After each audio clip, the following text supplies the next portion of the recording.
विदेश नीति वो बताते हैं जो चीन से छुप छुप के जब डोकलाम हुआ तो हक्का नूडल्स खा रहे थे राहुल गांधी। नसीहा शख्सी लाइन है, चाचा मरे अंधेरे में अब भतीजे का नाम पावर हाउस।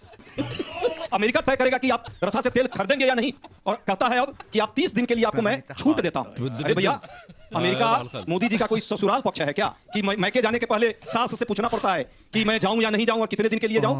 नहीं होगा, कांग्रेस मरे अंधेरे में, राहुल गांधी बने पावर हाउस, ये इनका हाल है।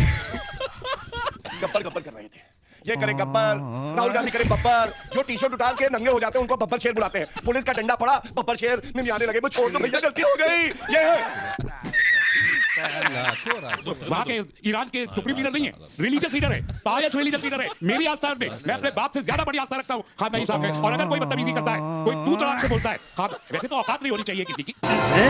पिक्चर चालू करो बे। और डिप्लोमैट्स को और सबको कहा कि अगर आप खमनई जी की डेथ को कंडोल करना चाहते हैं तो एम्बेसी में बुक है। 5 तारीख को ही हमारे जो विदेश सचिव है वो गए, कंडोलेंस मैसेज लिखा। जितना हमें करना था हमने किया, अब आपसे नहीं सीखेंगे कि क्या करना है। और सबसे बड़ी बात है, विदेश नीति वो बताते हैं जो चीन से छुप छुप के जब डोकलाम हुआ तो हक्का नूडल खा रहे थे राहुल गांधी। ये वो विदेश नीति बता रहे हैं। शर्म शेख इजिप्ट में मनमोहन सिंह जी गए, उन्होंने कहा हाँ पाकिस्तान भी पीड़ित है आतंकवाद से और भारत भी। अरे पाकिस्तान तो सबसे बड़ा आतंकी मुल्क है, उसको बोल नहीं पाए। और मैं अंत करूंगा एक बात कह के, और बड़ी जिम्मेदारी से कहूंगा, इस मंच पे मैं ये कहने नहीं आया कि फलाना ठीक है दिमाग गलत है। ये मेरी सरकार जिसको मैंने चुना है वो मेरे हित का ध्यान में रख के तय करेगी। लेकिन एक बात जरूर कहूंगा, भारत वो देश है जो किसी की दादागिरी नहीं सहता है। मैं उदाहरण दूंगा, जो हमारे लिए ठीक है वो किया जाएगा, ये बात याद रखना। लाइन है, चाचा मरे अंधेरे में अब भतीजे का नाम पावर हाउस। आपने देख लिया ना, रसा से तेल हम नहीं खरीदेंगे। किसने कहा? ये मोदी जी की विदेश नीति है या देश की विदेश नीति है? देश की विदेश नीति कभी भी इस तरह से समझौतावादी नहीं हो सकती, कंप्रोमाइज नहीं हो सकती कि अमेरिका तय करेगा कि आप रसा से तेल खरीदेंगे या नहीं, और कहता है अब कि आप 30 दिन के लिए आपको मैं छूट देता हूं। अरे भैया, अमेरिका मोदी जी का कोई ससुराल पक्ष है क्या कि मैके जाने के पहले सास से पूछना पड़ता है कि मैं जाऊं या नहीं जाऊं और कितने दिन के लिए जाऊं? नहीं होगा, कांग्रेस मरे अंधेरे में, राहुल गांधी बने पावर हाउस, ये इनका हाल है। राहुल गांधी से उम्मीद भी नहीं करता कि वो तर्क संगत बात करेंगे, आंकड़ों की बात करेंगे, समझदारी की बात करेंगे। अजय उपाध्याय गब्बर गब्बर कर रहे थे, ये करे गब्बर, राहुल गांधी करे बब्बर, जो टी शर्ट उतार के नंगे हो जाते हैं उनको बब्बर शेर बुलाते हैं। पुलिस का डंडा पड़ा, बब्बर शेर निमियाने लगे, वो छोड़ दो भैया, गलती हो गई। ये है सैयद अली खामनेई साहब मेरे धर्मगुरु हैं, और अगर कोई मेरी आस्था में, और इस देश की नहीं इस दुनिया के 200 करोड़ लोगों में से ज्यादातर की आस्था है कि वो उन सबके धर्मगुरु है।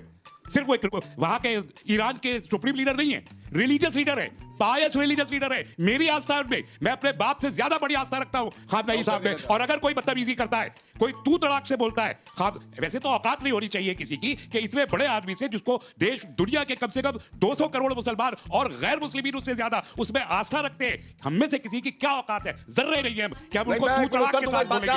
मैं शिया नहीं हूं, मैं शिया नहीं हूं, मैं सुन्नी हूं, लेकिन इसके बावजूद मेरी आस्था है। तो अगर हमारे देश की तहजीब, हमारी सभ्यता, हमारी तारीख इस बात की गवाह है कि हमने हमेशा धर्म गुरुओं को सम्मान दिया है, चाहे वो जिस धर्म के हो। ये हमारा डीएनए है। अगर आज कोई इसके खिलाफ करता है तो इस देश का डीएनए नहीं रखता। कई बार तेरा तो गेम बजाना पड़ेगा। उस देश से मोहब्बत करो जिसमें रहते हो, वरना बाहर रहो। आपसे ज्यादा देश से मोहब्बत करते हो, हम आपसे ज्यादा मोहब्बत करते हैं। वहां से बैठ के अमेरिका बहादुर कहता है रूस का पहले तेल ले लीजिए, मेरा शर्त होता है, और आप यहाँ डिटाई करते हैं।